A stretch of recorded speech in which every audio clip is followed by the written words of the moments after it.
In the unfolding tale, Myung's world is forever altered when a colossal goblin warrior appears before him. Shocked and outnumbered, he valiantly attempts to block the goblin's ferocious assault, wielding his swords with unwavering determination.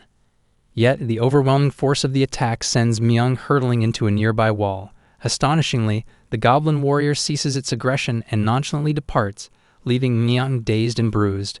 Enter Namyung, a seasoned warrior who comes to Myung's aid. Namyung provides solace, confirming that Myung's bones remain unbroken and his injuries, though severe, are not life-threatening.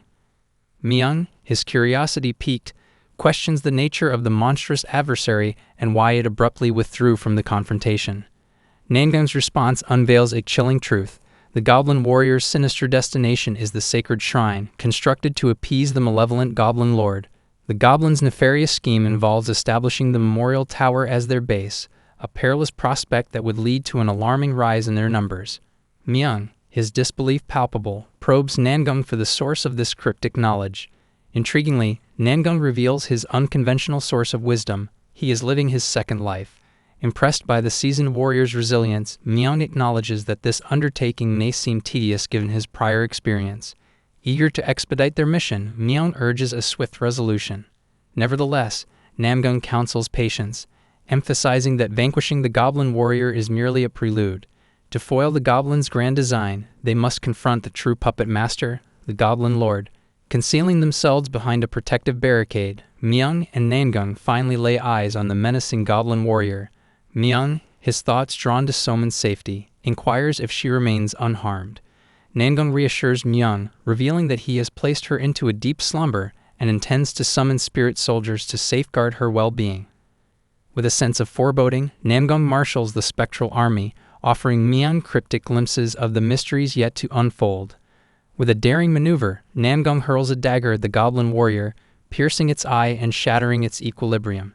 Seizing the opportunity, Namyung wields needles charged with a crimson aura, plunging them deep into the goblin's hand. At his command, Myung catapults through the air, blade in hand, and attempts to decapitate the towering foe. To their astonishment, the blade's edge fails to penetrate the goblin's reinforced neck. Myung, confounded by this supernatural fortitude, seeks an explanation for the deadly poison dart's origin. Namyung discloses their provenance, the underground marketplace of Olji Street. With a growing sense of urgency, Namyung impresses upon Myung the need for a swift dispatch of the goblin warrior to prevent further interference by its kin. As the goblin charges, sword swinging menacingly, Myung and Namyung adroitly evade its strikes. In response, Namyung hurls more poison darts, which find their mark in the goblin's chest, inducing an excruciating paralysis. Seizing the opportune moment, Myung brings his blade down in a single stroke, vanquishing the colossal adversary. Myung, drained and aching from the strenuous battle, reflects on the incredible resilience of the goblin's bone structure. Namyung, however, warns Myung against lowering his guard, emphasizing the impending confrontation with the goblin lord. As the moment arrives, a disquieting revelation surfaces. The goblin lord is conspicuously absent. Just as the goblin lord prepares to pounce upon Myung from behind, Namyung's frantic cry resonates through the tumultuous battlefield. In the nick of time, a spirit soldier materializes to shield Myung before vanishing into nothingness. Namyung surmises the ephemeral nature of the spirit soldiers is due to their limited growth potential. An urgent notification informs them that only 2 summoned spirit soldiers remain. Undaunted, Myung charges towards the menacing goblin, seeking to deliver a fatal blow. Yet the cunning goblin deploys a protective shield to fend off Myung's assault and forcefully propels him into a solid wall. Bewildered by this supernatural turn of events, Myung turns to Namyung for guidance, his voice tinged with desperation. Namyung implores Myung to persist, to overcome the seemingly insurmountable goblins. Drawing a curious sword, Namyung instructs Myung to wield it and place his trust in its enigmatic power. Baffled, Myung seeks clarification, prompting Namyung to disclose the sword's cursed nature. It harbors a sentient soul bound to it. Moreover, Namyung underscores the criticality of not relinquishing the weapon under any circumstances. A notification interjects, indicating that the Eye of the Soul has advanced to level 2. Embracing the mysterious sword, Myung becomes cloaked in a crimson aura, astonishing the goblins with his newfound powers. As the goblins charge with unrelenting force, Namyung unveils a formidable artifact, the Demon Hunter's Silver Blade, a first-ranked magical implement. With uncanny precision, he hurls it at the goblins, triggering a cataclysmic explosion that decimates their ranks. With time slipping away, Namyung urges Myung to press on. The crimson aura now envelops Myung, a sign of a successful communion with the executioner's soul. With unparalleled agility, Myung soars into the sky, propelled by the crimson aura, and delivers a devastating strike that fells the Goblin Lord with a single resounding blow. A notification emerges declaring the Goblin Lord's demise. The consequences of this climactic victory are profound. A reward notification promises gratuities to all participants within a 150-meter radius, with special recognition for Myung as the pivotal influencer. Treasure chests materialize before him, hinting at untold riches. Myung, bewildered by this sudden windfall, turns to Namyung for insight.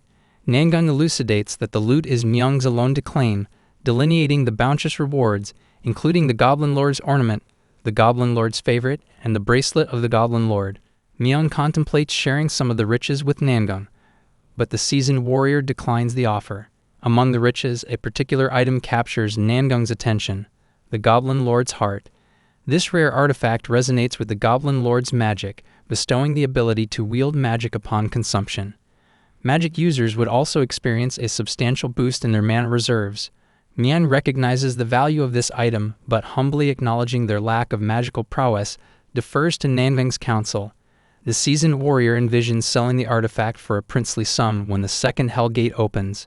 However, an unexpected complication arises when Namyung attempts to stow the heart in his pocket. A notification prompts him to explore potential recipients, revealing a novel facet of this fantastical realm. Despite their shared lack of magical talent, a suitable candidate is pinpointed, and the heart, encased in a cerulean aura, hurtles through the air to Namyung's slumbering daughter, Somin. A notification elucidates the incredible significance of this transfer. Somin's magical potential is classified as legend grade, a revelation that leaves Namyung profoundly astonished. Namyung is left reeling, his disbelief palpable as he comes to terms with the revelation of his daughter Somin's remarkable magical disposition. The idea of such an extraordinary gift for magic leaves him astounded, but it is a bittersweet recognition. He acknowledges that Somin's unparalleled magical potential, classified as legendary grade, comes with an immense burden. The weight of her destiny is not lost on Namyung, for he knows that great power inevitably demands great sacrifices. Myung, observing Namyung's internal struggle, offers a choice. He suggests that Namyung has the option to withhold awakening Somin's magic, a path that would shield her from the brutal realities of battling against formidable monsters. Myung further implores that even amidst a world sliding into chaos and darkness, the children must preserve their innocence and happiness, surpassing the trials of the adults who fight to protect them. Just as they engage in this solemn deliberation, Somin awakens, her eyes falling upon both Namyung and Myung. Myung, with a warm smile, notes her growth since their last encounter and playfully suggests a ride on an airplane. However, Somin, keen to assert her maturity, dismisses the notion, instead focusing on the grim situation unfolding on Earth.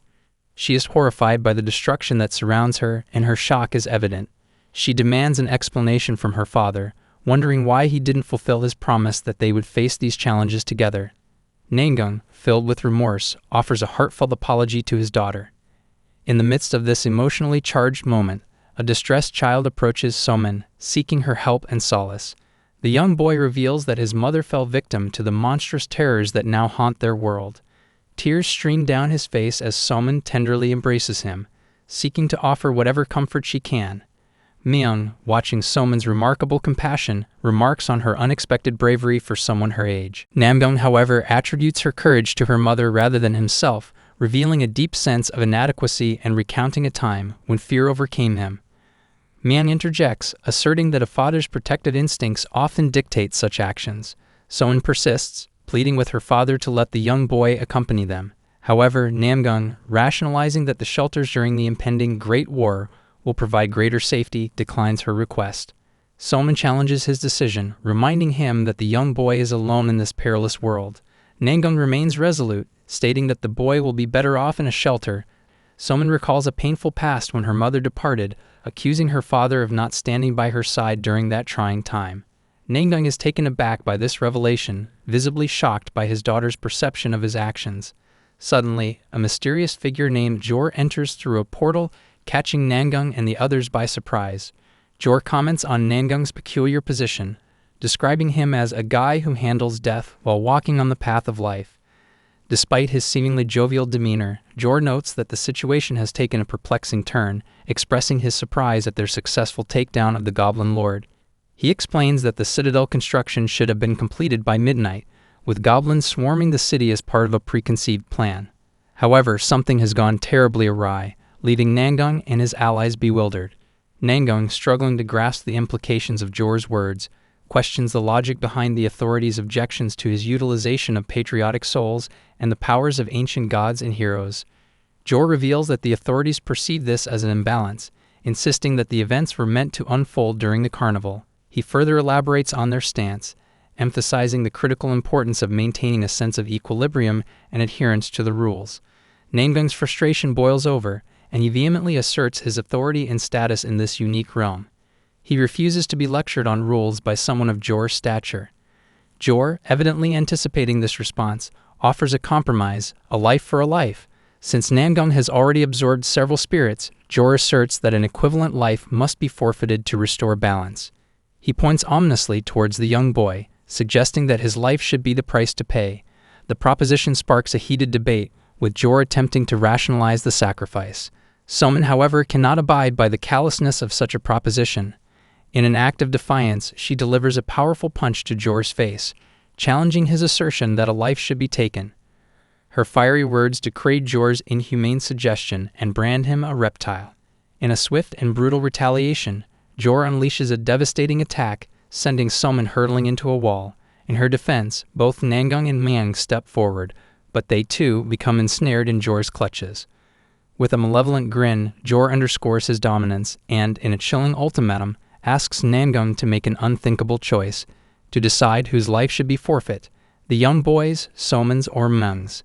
Namyung, his heart heavy with the impossible decision he is forced to make, implores Jor to halt this madness. In the midst of this harrowing confrontation, a miraculous event transpires. The heart of the Goblin Lord, once a focal point of their conflict, plummets to the ground and is inexplicably absorbed by Somin. Jor watches in fascination as Somin's magical transformation unfolds before his eyes.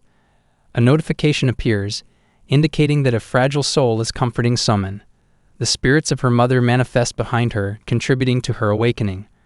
Her magical traits undergo a profound transformation, with her left eye taking on a striking crimson hue. Her magic is revealed to be perception magic, a revelation that shocks Namyung to his core. In an astonishing display of her newfound power, Somin conjures a colossal sphere of mana and hurls it directly at Jor. Jor effortlessly absorbs the immense mana unleashed in her attack, demonstrating a formidable control over the mystical arts. He marvels at Somin's utilization of mythical-level magic and acknowledges that he has encountered someone even more intriguing than himself. However, Somin's magical prowess takes its toll, and she collapses, overwhelmed by the staggering power she has harnessed. Jor discerns that perception magic exacts a substantial drain on one's mana reserves, especially for a young child like Somin, whose awakened abilities are still in their infancy. Namyung, watching in growing concern, vehemently protests as Jor attempts to use his magic on Somin. He warns Jor not to touch his daughter, pledging severe consequences if any harm befalls her. Jor reassures Namyung that he has no intentions of harming Somin and insists that he is merely trying to help. As he employs his magic to assist her, Jor cryptically hints that Somin has attracted the interest of the higher beings. This attention from the higher phases might ultimately lead to the resolution of their ongoing dispute. Namyung cradles his unconscious daughter, appreciative of the possible safeguard that has been cast over their predicament. Jor imparts a final piece of advice, instructing Namyung to ensure Somin's protection from the high beings who covet her. Namyung, in a bold move, suggests that Jor should reciprocate the protection. Jor responds by tossing a red sphere toward Namyung, a valuable item meant to be obtained only after the Goblin Castle's completion. He reveals that this item was originally intended as a reward for Namyung at the next carnival, but Jor seized it from the higher beings to deliver it to him personally. Jor emphasizes his instrumental role as Namyung's contracted god and issues a warning. As he prepares to depart, Jor assures Namyung that he will continue to watch over him, emphasizing that his survival is crucial for the fulfillment of their shared goals. Somin eventually awakens, finding herself in a car. Myung informs her that she had succumbed to mana overload and momentarily lost consciousness. Somin, filled with curiosity, inquires about the fate of the boy they rescued. Myung reassures her, revealing that the boy's father, Hosung, has been safely taken to the Daejeon shelter. Somin, agitated by this decision, begins to pick at her father's hair while questioning their course of action. Namyung explains the rationale behind their choice, stating that the boy would be more secure in the shelter due to the comprehensive defense measures implemented by Jin Soo-hyuk. Jin Soo-hyuk, known to Namyung from his previous life, is regarded as a trustworthy individual, and thus they need not worry about Hosung's safety. Intrigued, Somin inquires about their destination. Namyung reveals that they are headed to Seoul. He explains that a new dungeon has opened following the closure of the first hell door, and it is imperative that they obtain the dungeon's reward to avert an even more catastrophic disaster. Myung, seeking clarification, asks Namyung if he is considered a prophet, a person chosen by higher beings. Namyung confirms this and emphasizes the need for them to grow stronger as they continue their journey through the nighttime roads. While en route, they receive disconcerting news via the car radio about a traffic blockade on the Pyeongju Expressway. Myung contemplates their alternate route when an unexpected impact strikes the car's front mirror, forcing them to halt. Namyung, suspecting the presence of leftover goblins, steps out of the car, and the impending danger becomes evident as a goblin prepares to attack him from behind. Before it can strike, an unknown archer takes down the goblin with a well-aimed arrow.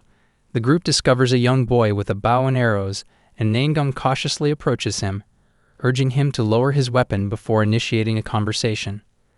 The boy, Jung Dae-in, admits to being the archer who neutralized the goblins, impressing Myung with his skill in targeting vital points at midnight. Namyung thinks an ordinary citizen who killed 5 monsters using just one bow and someone as talented as this boy. Namyung thinks he might have encountered him in his previous life, and asks the 4 about his name. The boy's name is Jung Dae-in. Myung asked John what is he doing here as everyone was told to stay at home by broadcast. Jun tells him he needs to go to Seoul as his father is in the hospital there and he can't get in contact with them at all. Namyung now understands the reason why he didn't meet this kid in his previous life, as a talented magician like his daughter Somin can't even survive. Stove tells the boy to go home as he won't be able to journey using that bike, he will die definitely. Jun tells them to please let him ride with them till Seoul, and he makes sure to pay them back as well. Namyung finds it's interesting now, as the boy Jun gives them a crystal that he got by killing the goblins. Myung takes the stone from Kid's hand, but Namyung thinks something wrong as this stone should not be appearing now. The stone is a rune that bolsters one's stats, a prized item in a carnival where runes are rare. Jun inquires about the stone's rarity, leading Namyung to question its origins. Jun discloses that he obtained the stone from the goblins. There are 2 types of strength that a human gains in the carnival. First one is nature, and the second one is stats. Nature are special talents that are expressed from birth, and on the other hand stats are a power that anyone can acquire through raising them.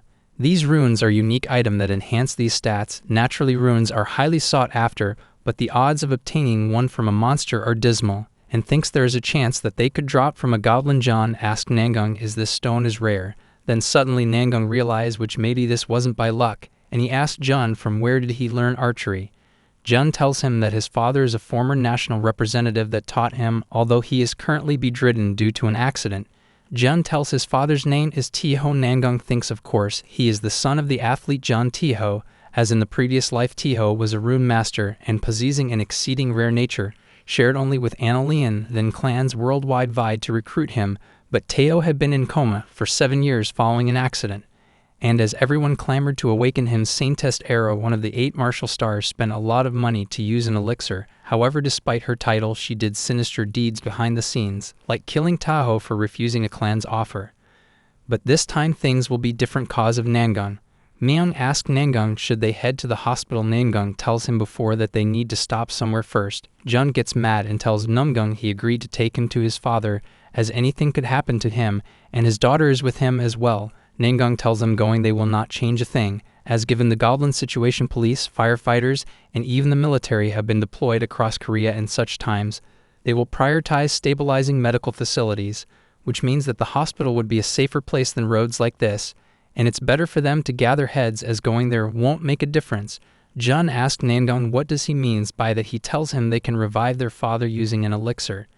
Jun tells them the elixir cost around 400,000 heads, and there is nowhere else to amass to get that amount quickly.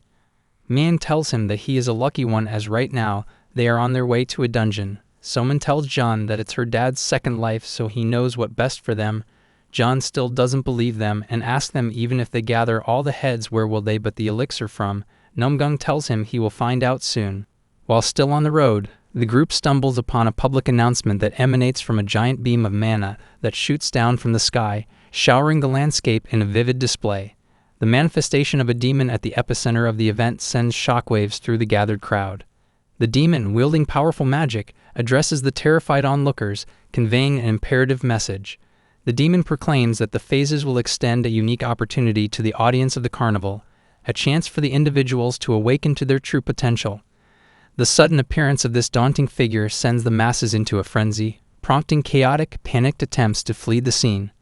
The demon employs his magic to obliterate cars and individuals on his side of the highway, exacerbating the chaos, and tells the people that all the necessary information will automatically implanted in their minds, so there is no need for a detailed information, but just for formality he will make an announcement. Just as he was about to tell people the announcement, a car honks at him, which is none other than Namyung. The demon is shocked to see Namyung here. Myung wonders if this is the demon Namyung had previously mentioned.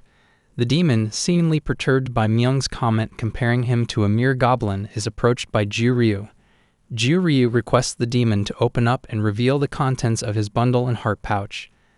The demon Ji-ryu responds that he and Namyung have yet to formalize a contract, prompting an exchange between the two regarding the request for an elixir. The group, situated within their car, maintains a keen eye on the unfolding events. In a candid exchange, Ji-ryu requests that Namyung spare his dignity, considering the public nature of the confrontation.